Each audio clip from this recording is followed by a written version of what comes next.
Okay, guys, so this is the first part of chapter 5. It's called the accumulation function. Before we kind of get into that, what this lesson kind of does is connects all the things that you've been talking about literally all year, derivatives and integrals together. Okay, so just a little bit of a review. Okay, you know that if you do the integral from a to b of a function, right, we know that that gives us the area of a graph, right? We know that if we just have regular f of x, right, if we have just a picture of f of x on a graph, what that's going to give us, right, is the values, right? So if I say I did like f of 2 equals 4, I know the x value is 2 and the y value is 4, right?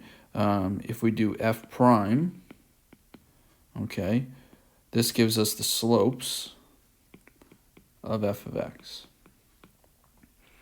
Okay, so if we were doing, say, f prime of 2 tells me the slope of f of x at x equals 2, right? And then f double prime gives us the concavity of f of x. Okay, so if I was doing like f double prime of 5 is 4, I know that because the value is positive, for f of x, I know it's concave up at f prime of 4. F double prime of 4, sorry. So what we're going to do is kind of connect all these 4 things together, okay? And we're going to be using this equation here, okay? So this is like the second part of the Fundamental Theorem of Calculus, okay? So you have a capital F of x is the integral from a to x of f of t dt.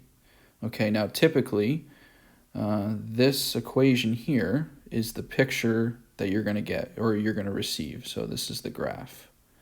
Okay, and then here, this a value is usually your starting point.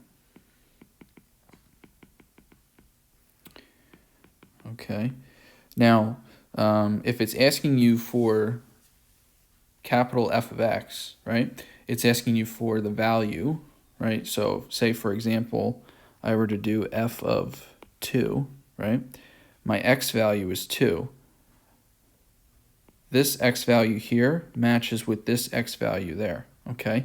So what I would do is I would do the integral, say, from a to 2 of f of t dt, right? So I'm going to start at like 0, right? Then I would do the area from 0 to 2 on the graph, and that would give me the value of this function here, okay? So how they relate to one another is going to be very important, all right? So again, we're doing kind of the same thing that we were doing last week. You're looking at the area under the curve as you go from one point to the next. Okay, so if you look at the first example, right, it says that f of x is the integral from 2 to x, okay, of f of t dt, all right? Now what I'm going to do is I'm going to draw a line here at 2 because that's going to be pretty important for me. Okay, so that's our starting point. And then it says use the areas of the regions to find the following. Okay, so the first one says capital F of 2, right? Now if you use this formula, okay, that tells us that we need to do the integral from 2 to 2 of f of t dt, okay? Now, because your limits are the same, that means that you really aren't, you're not really gathering any area there, okay? So the answer for here is just 0, okay? Whenever the limits are the same, the answer is always 0. Okay, the next one is capital F of 9. So I have to do the integral from 2 to 9 of f of t dt, okay? So this is where I look at my graph, okay? So I'm doing until 9, which is here, right? This is x equals 9. Okay, so I have to do, looks like I have a triangle here, Okay, so that's 1/2 times 4, because that's the base, and then the height here is 15. Okay, so 1/2 times 4, which is 2. 2 times 15 is 30. So the area looking from 2 to 6 is going to be 30. And then if I do the same thing again from 6 to 9, that's 1/2 times 3. Okay, and then you're multiplying that also by 15. Or no, I'm sorry.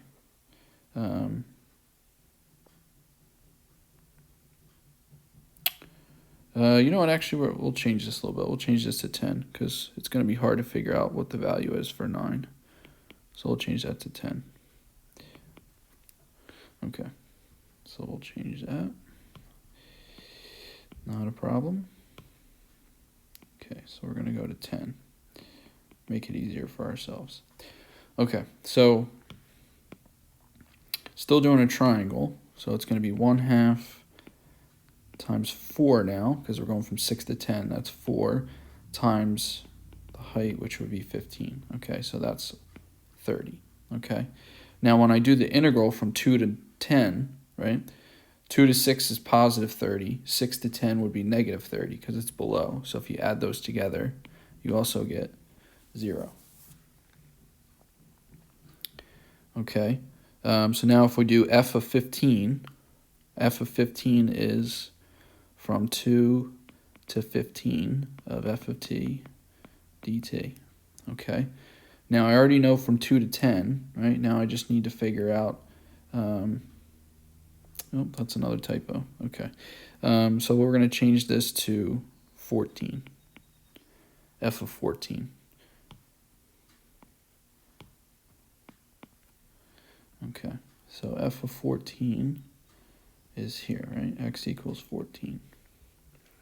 Okay, so I have a rectangle, right? So the rectangle, we got a length of 4 and then a width of 15. So that would be 60, right? 4 times 15 is 60. Okay, so we already know from 2 to 10, it's going to be 0. And then from 10 to 14, we know that it's negative 60, because it's below.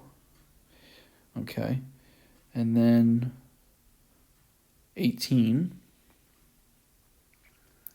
All right, so we're going to go 18 here.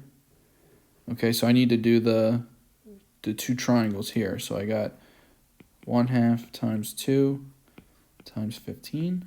So that's 15 here. And then I got, again, 1/2 times 2 times 15, which will be 15 again. Okay. So now when I do the area from 2 to 18 now, okay, I got 30 minus 30, which is 0, minus 60, which is negative 60, minus another 15, so that's negative 75, plus 15 is back to negative 60. Okay, and then the last one here, you got 0, so you're going from 2 to 0. Okay, now we're going from right to left now. Okay, so even though this part is above the x-axis, technically it's got to be negative because we're going from right to left. Okay, so we got a base of 2, height of 15, so that's 30. Okay, so that's going to make this negative 30. Okay, so the first part's pretty straightforward, right? You're just calculating the areas as you go from one value to the next, right? Now the next part is asking me to figure out the derivative, right? So if I know that f of x is the integral from 2 to x, f of t, right? What happens if I take the derivative of the left side, right? I get f prime, okay? Now, what happens if I take the derivative of the right side? Whenever you take the derivative of an integral, okay, so let's move this over a little bit.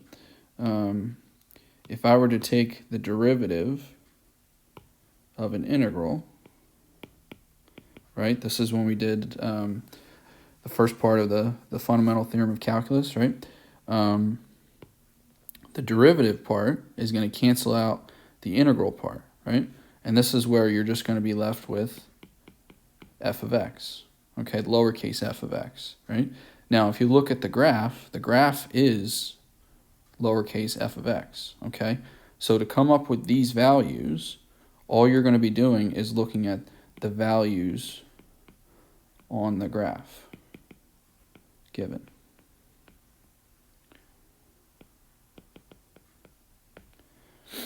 Okay, so since we're talking about the derivative here, we're talking about these slope values, okay? The slope values are literally just going to come from the values on the graph, okay?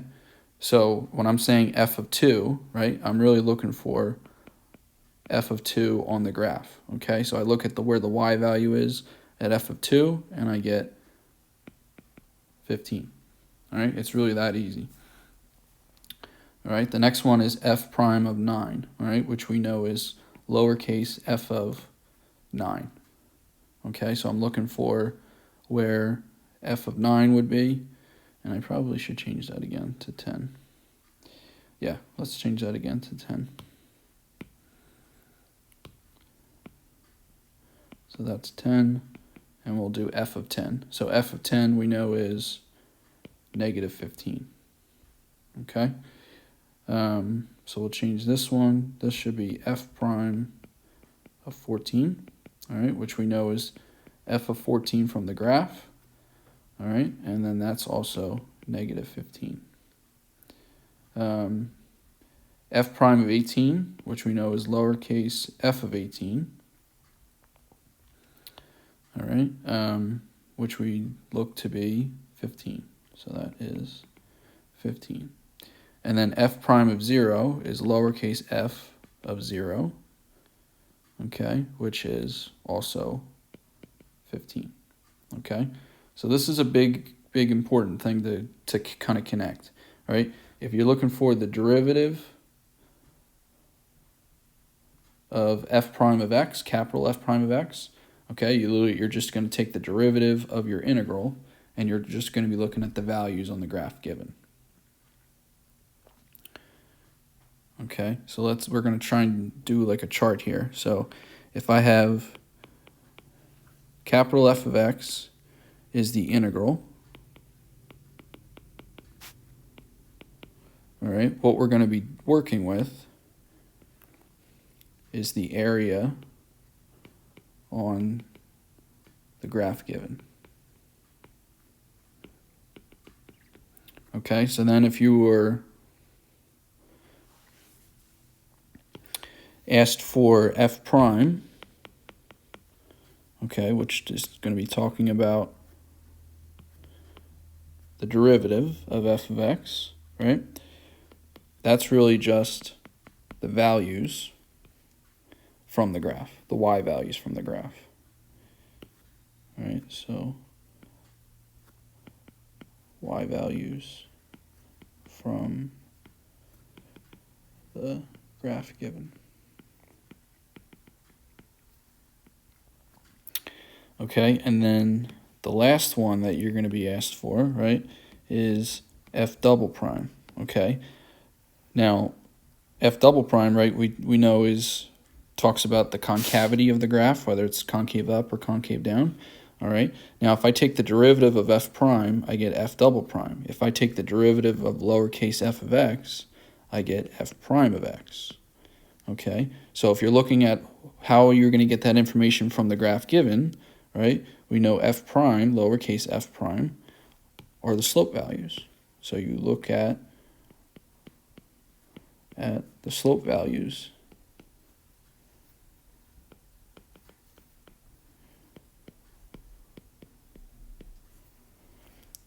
You look at the slope values to get the answers that you need, okay?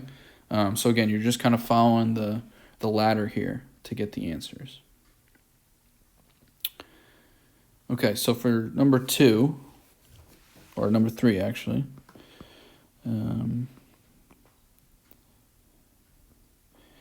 So it says that the integral of f of x, capital F of x, is the integral from 0 to x of f of t dt, and f of t dt is the graph given, okay? So it says we need to do f of 4, okay?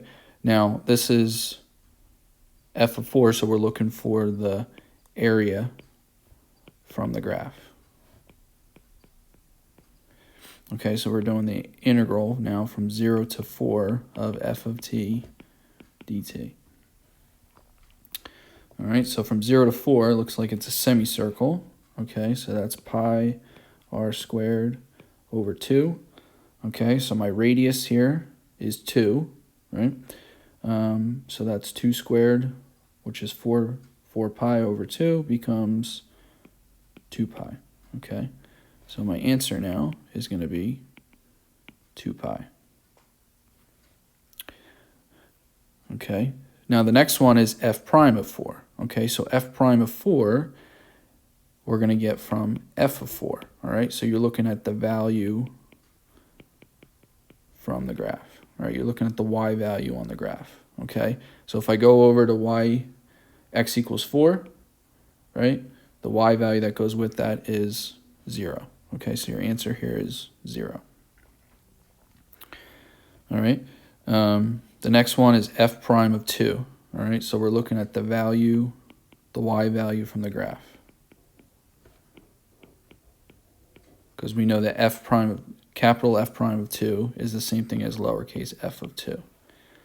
Okay, so looking at the graph here, f of 2 is positive 2.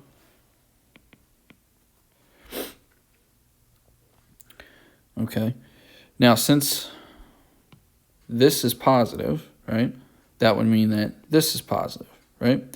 So whenever your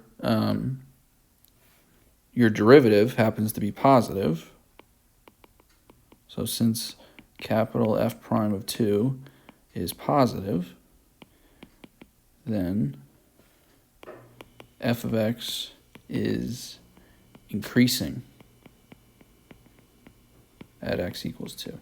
Okay, so we're trying to come up with information of a function that we don't know what it looks like. Okay, but we have to use the the picture of the graph given to kind of help us come to some conclusions. Okay, so even though we don't know what this graph looks like, okay, we can conclude that because its derivative is positive at 2, it must be increasing. All right, and then the next one is f double prime of 2. Okay, now f double prime, capital F double prime, is the same thing as lowercase f of 2. Okay, so what we're going to be looking at is what are the slopes at x equals 2 from the graph. Okay, so the slope here at 2, because that's at a horizontal tangent, that slope has to be 0, right, because it's flat there. All right. Next one is the same thing. So we're doing capital F double prime of 5, which is the same thing as the slope of the graph given at 2. So we're looking at the slope at x equals 5, sorry, not 2.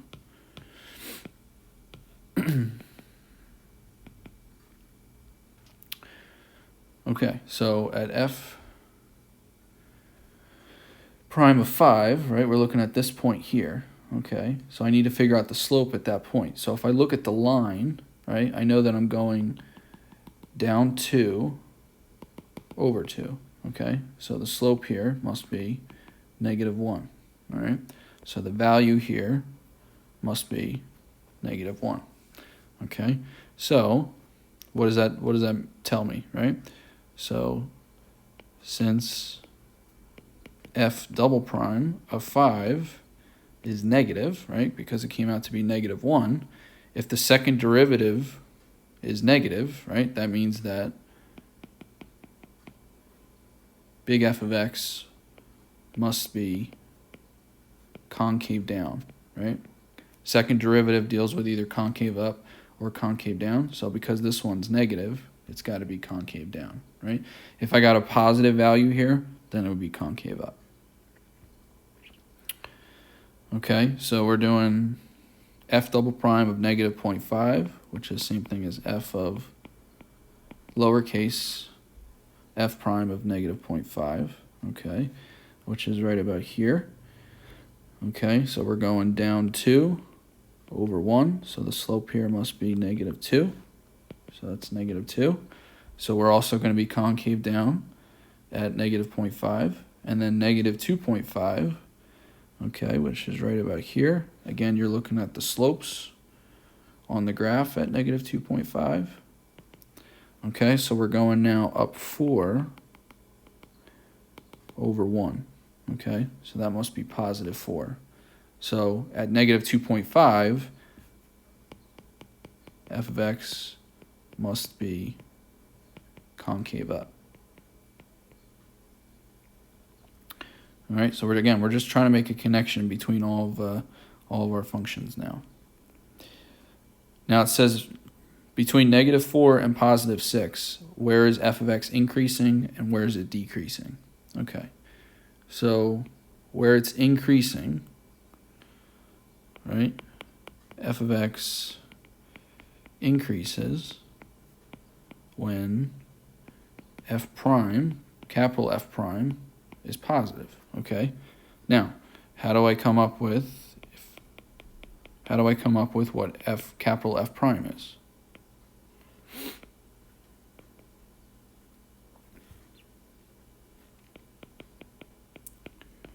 Well, if I take the derivative of it, again, I know that it's just going to be lowercase f of x. All right, so really all I need are the y values from the graph. All right, and I need the y values of the graph to be positive. So looking at the graph, it's pretty easy to do where are they positive. So right about negative 2.5 to 0, and then from 0 to 4, right, because they're above the x-axis. So my answer here is just going to be negative 2.5 to 0, and then 0 to 4.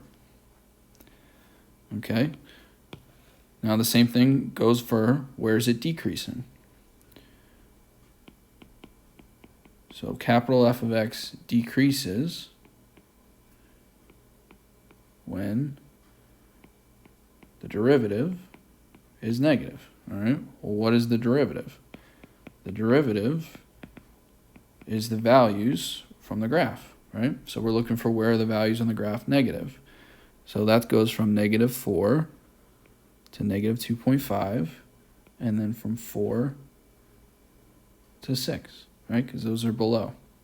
So my answer would be negative 4 to negative 2.5, and then you're going to go from 4 to 6.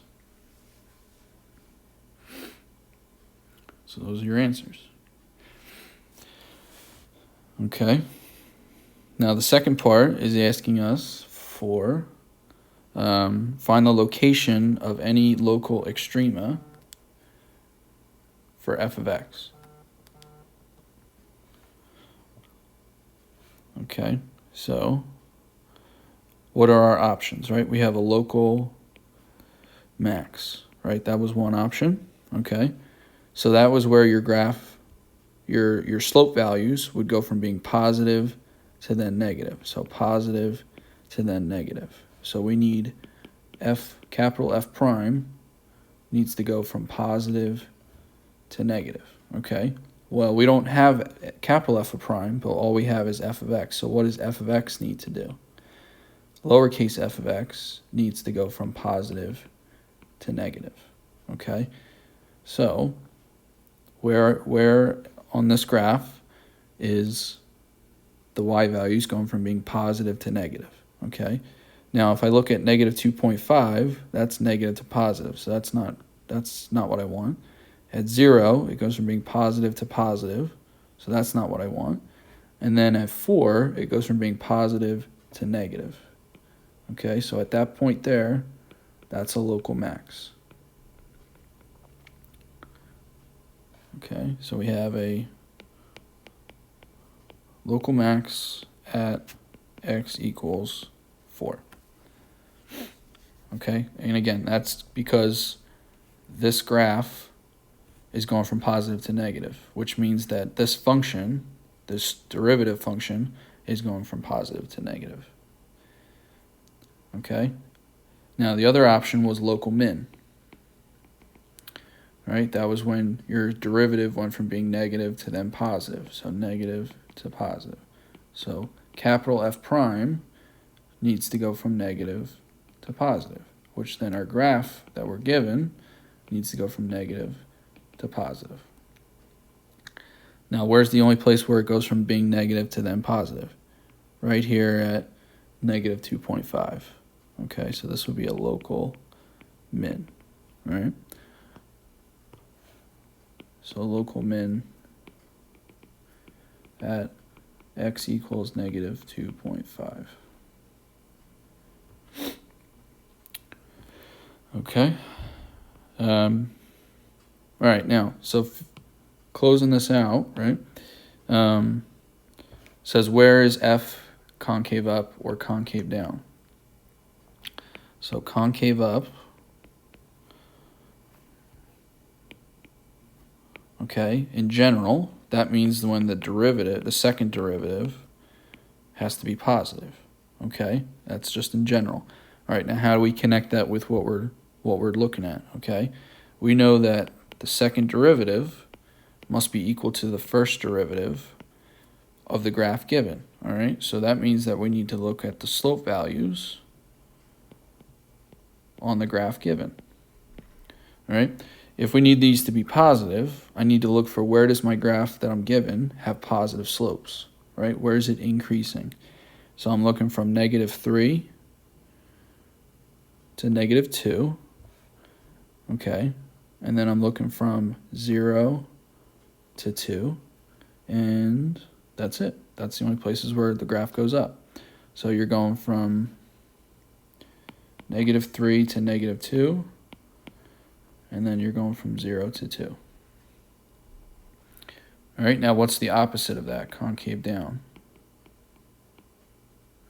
Right? That's when your second derivative is going to be negative. Okay? Now how do we come up with that? We know that the second derivative of big F of x is the slope values of the graph given. All right? So again, where are the slopes going to be negative or decreasing? All right? So I'm looking at negative 4 to negative 3. That's where the graph's going down. And then negative 1 to 0. And then it looks like 2 to 6. All right, so you have 3 places where the graph's going down now. Okay, so we said negative 4 to negative 3, and then negative 1 to 0, and then from 2 to 6. Okay, now the last question is, where does f have inflection points? Okay, now in general, inflection points, okay, that is where your second derivative changes sign.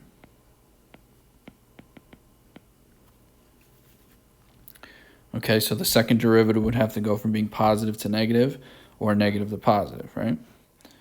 So positive to negative or negative to positive, right? Okay, but again, we don't know what f double prime would look like, right? All we have is lowercase f prime, okay? So what that means with the graph that you have in front of you is you need to look for where f prime changes sign. Okay, now f prime are the slopes. So all you're looking for now are where do the slopes change. Okay, so if I go back up to my graph now, it looks like my slopes, okay, are going to be changing at, first one here is at negative 3, right? Goes from being negative and then positive. Okay, so negative 3 would be 1. Okay. Now, I don't want to do negative 2 because my slope here is positive, but then it's 0. Okay, so that's not a sign change. You need to go from positive to negative or negative to positive. Okay, but I do have one here at 0 because it goes from being negative to then positive. Okay, I have another one here at 2. Okay, because that's positive and then after negative. Okay, and it looks like that is the last one. Okay, so I have -3, I have 0, and I have 2. So we have x equals -3, x equals 0, and x equals 2 are my answers. Okay, guys, so again, I would, if you can keep, this straight, kind of the connection as you go from one graph or one equation to another, it's pretty straightforward. All right, it's just kind of remembering the definitions that we've been using all along. Okay, if you guys have any questions, please let me know. Okay, thanks.